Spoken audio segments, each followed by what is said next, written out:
Hi there, I'm Frank Crenshaw. This is Frank's Plastic Modeling page. This right here is my in progress of a SSN-21 Seawolf submarine by Trumpter in 1/144 scale. A little background on how it got here is I purchased this model, maybe 5-6 months ago at the hobby store. It's not a very expensive model. I think it costs $35 bucks, something like that. It's decent sized. But what I fell in love with is this visual of the submarine plowing through the ocean on the surface. And I had seen other modelers do models of that, and I thought maybe what I could do is do a diorama of sorts of this Seawolf submarine plowing through the water. And so I bought it in the chance that I wanted to do that. The problem is I really don't know how they do that kind of work, and so I would have to really spend a lot of time practicing. And Roy Sutherland just the other day came up with a speed build group where we're going to try to build a kit in 3 weeks. And you have to start with a kit you haven't started. And for me to do a kit that I haven't started and build it in 3 weeks, that means it has to be fairly simple. And this kit kind of hit all the points. And to be honest with you, I'm probably never going to build it as a diorama, just because I'm so busy doing all kinds of other things, and I already have 4 or 5 different in progresses, even in video and on the web, that I have to finish. I've got my Mustang, I've got a P40, I've got a Corsair. I did finish a tank though, so I feel pretty good about that. But I do want to get involved with the speed build, but I can't build something I'm already working on, so I had to start something new. And to be honest with you, the only kit that I could find in my stash that wasn't super simple, that I thought I could do in 3 weeks, was this one. And so I entered this into the Barracuda Studios group build. And I started building on it this morning, fairly early, and immediately realized that this model is a terrible fitting kit. I mean, this model looks simple in the box. It's just a few pieces, and I'll flash the picture here for you. I mean, it looks so simple. You have a hull, nose, tail, glue a few pieces together, glue a conning tower on, and you're done, right? I mean, it looks really simple. In fact, when you look at the instructions,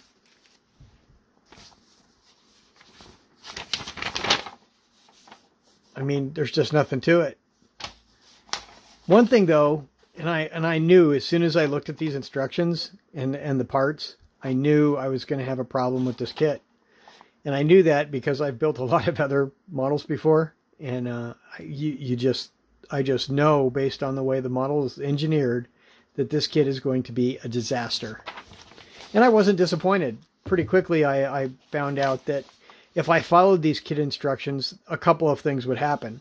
First off, I would have giant steps here up in the nose, on the surface and on the bottom, and also on the tail, where the tail piece connects. Giant steps. Now this is where we're going to talk a little bit about basic modeling. Basic modeling is this thing where you try very hard to make a kit as easy to build during the build process as possible.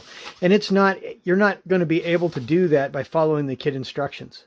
So you know where the nose goes, and you know where the tail goes, and you know where the holes go, but you've got to throw these instructions out, because if you follow these, you will wind up with a kit that not only will be hard to build, you're likely never going to finish it. I mean, assuming you want to have a nice result, you'll probably wind up throwing it against the wall or smashing it with a brick in a video.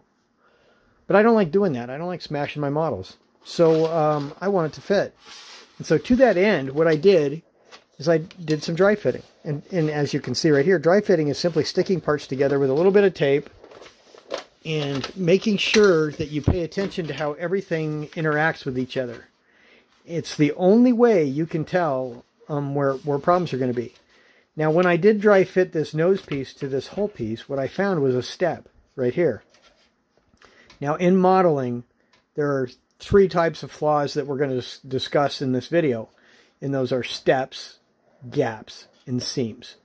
In that order, they are the worst. The most severe is the step. The step is the one you want to avoid at all costs. The step is the one that causes you to delete detail. It causes all kinds of problems. The step is the hardest thing to fit and fill, and can easily result in a destroyed kit, an ended build, you know, and a ranting lunatic on Facebook talking about how terrible this kit is and how they'll never buy another Trumpeter model again. Steps. Steps are what caused that. So we're going to make steps go away. We don't want that. We don't want to be a lunatic on Facebook. So how we make steps go away is we glue the nose piece here first, and we line it up so that this is just a seam. Well, we know how to do a seam. I mean, everybody knows how to do a seam. That's real simple. You just putty it and sand it, and it's smooth, right? And it is. This is really, there's nothing to this. This is smooth as a baby's butt, and this was easy to do, and there's no loss of detail. If you hold a straight edge to it, you know, there's no light, there's no bend. When I put primer over this, you will not be able to tell that these two parts are different. The same is true for the tail section. You know, it's just really easy to fill this seam. So all of this detail down here, all this stuff is all protected by making this a seam. However, you can possibly see it's not quite lined up down here. You can never really get rid of a model's problems. You can only move them around. And what I have done here is I have moved this step to make a seam, a gap right here. And remember, the worst things are steps. The next worst things are gaps. But this is going to be a small gap, not a big gap. And small gaps, those are easy to fix, and we know how to do that. Again, more basic modeling skills. Now, if I would have followed the kit's instructions, I would have a perfect seam here, but I would have a step here. And the same would be true on the nose. And that's why following these particular instructions is a really bad idea. Okay? Now, this is where experience would have been useful. There's an old saying that experience is what you get right after you needed it.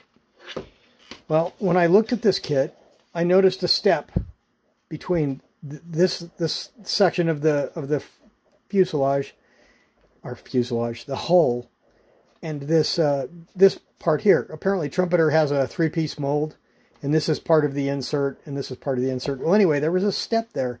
I didn't think it was too bad, so I took a chance and filled it with putty. And now I really wish I hadn't, because as you can see, the amount of putty I've had to add to make it so that I can make this a nice smooth round shape. It's creeped in, and I've had to wipe out inscribed detail. And now I have to recreate that detail. And also I'm perilously close to these torpedo tubes, which I really don't want to mess with. That's why you want to remove steps. Steps, even little ones, they don't look that bad. They can totally destroy your kit. Now what I should have done, and if I ever build this kit ever again, like somebody says, hey, oh God, I want that, and they pay me a crazy amount of money, what I will do is I will take this JLC saw and I will cut where that step is. I will simply cut. This is before you glue the nose on, of course. And I will cut it out until it goes through the plastic, and I will go back far enough. And I will do that on both sides so that this piece right here can be pushed up and made to be more or less flush with the piece next to it, thus removing the step.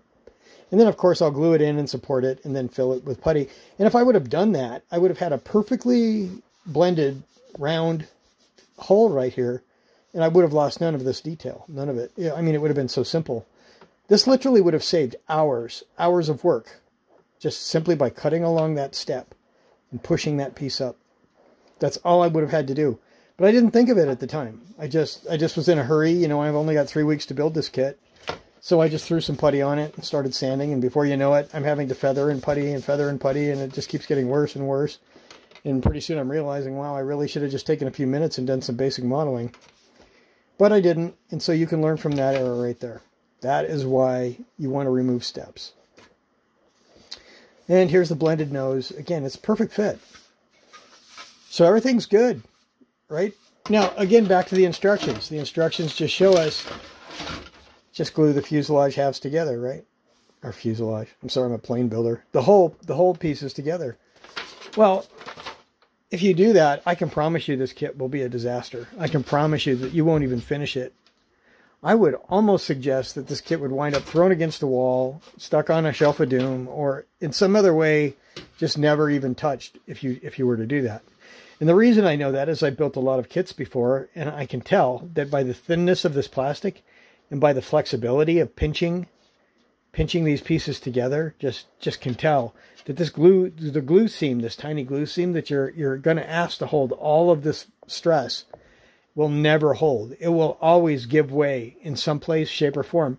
As you move through this model and try to fill seams and do various this and that tasks, these seams will pop on you. They will literally just pop, and you will be able to do nothing about it. Nothing. It will be frustrating. It will be a disaster, and you'll get on the internet and complain about Trumpter and their terrible design, and how could anybody ever be so stupid to design a kit like that? And you know, I'm not saying you're wrong. It's just that it isn't helpful to me to complain, because what I want is this model done in 3 weeks, and I can't do that by yelling at Trumpter. Trumpter will not, you know, suddenly retool their kit and send me one in response to my outrage. So I have one choice, and that's figure out how to build it in a way that it will work, or don't. And this is the path I'm taking. Now, the other thing, the first thing I've done to kind of mitigate that squishiness problem is I've cut some sprue from the sprue trees, and just glued them where these locking lugs that are actually molded on the kit are. And I've done that on both sides, and that adds a degree of longitudinal stiffness. Okay, it's not perfect. See, it's a little flexy there, but to address that, what I've added is these lugs. Now these lugs, I started off using the square pieces from the sprue tree that have the numbers on them. They're nice and square and flat. So I just cut those off, and and I've just stuck them on in an alternating pattern so that when I put the fuselage together, these things actually are supporting the edge of the fuselage, or of the hull. I actually ran out of those little square things quite quickly, so I had to go find a thick piece of sprue tree and started cutting these discs out, and that's what these are. So the majority of supports on this particular model are actually sprue tree, thick sprue tree. This kit doesn't have thick sprue trees, so I had to, it's not hard to find a kit with a thick sprue tree though. So that's what that is. But the end result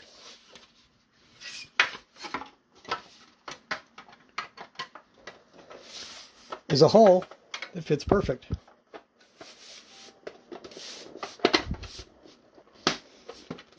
So now I can just glue this together, fill a few gaps. No, that's not even a bad gap, and I'm good to go. I'm good to paint. So I'm still on track to finish this model in my 3-week deadline, and I don't have to worry about it coming apart at the seams in the middle of my build or late in my build, right as I'm about to cross the finish line, thus denying me of the good feeling you get when you actually finish a model. The other thing about this kit, the plastic is very rough. I mean, like, to the point that it's almost like sandpaper, maybe like 600-700 grit sandpaper on the outside here. This conning tower literally was maybe some 300 grit sandpaper. I mean, it was really bad. But I just sanded all that off, and now it's more or less smooth. I'm thinking I'm actually going to attach this conning tower with magnets. I think that'll be cool, because then I can just pop this conning tower off and transport this, which is really important if you ever decide to take it to a contest or you want to sell it or whatever. It's pretty easy to just remove this, put it back on. I'm also going to put some tubing through this hole here, so that when I put the bow planes on, they'll be supported by a rod going through here, either carbon fiber rod or perhaps brass rod. And I'm also going to do that on this tail piece. One thing to note, when you do get the fuselages all lined up and everything's put together, this is kind of funny.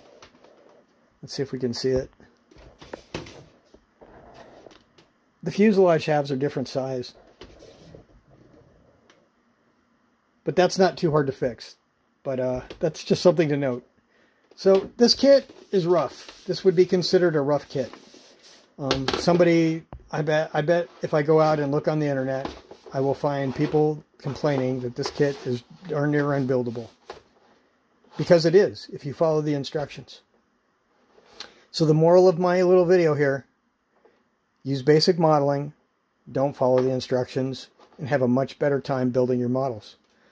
And we're not talking about high skill here. This is not a highly skilled thing I'm doing here. This is all basically, you know, seam filling and taping things together. This isn't like painting a 0.5 millimeter line with an airbrush or doing some creative artistic scratch building. This is very basic. But if you just simply do this, if you simply pay attention to this, you will build not only better models, you'll build these hard models without much trouble. And that's why you want to do it. Anyway, that's the end of my day one progress on my Seawolf. So thanks to Roy for putting on the contest, and thanks to everyone for paying attention, and I hope you found some of this useful. Have a good quarantine.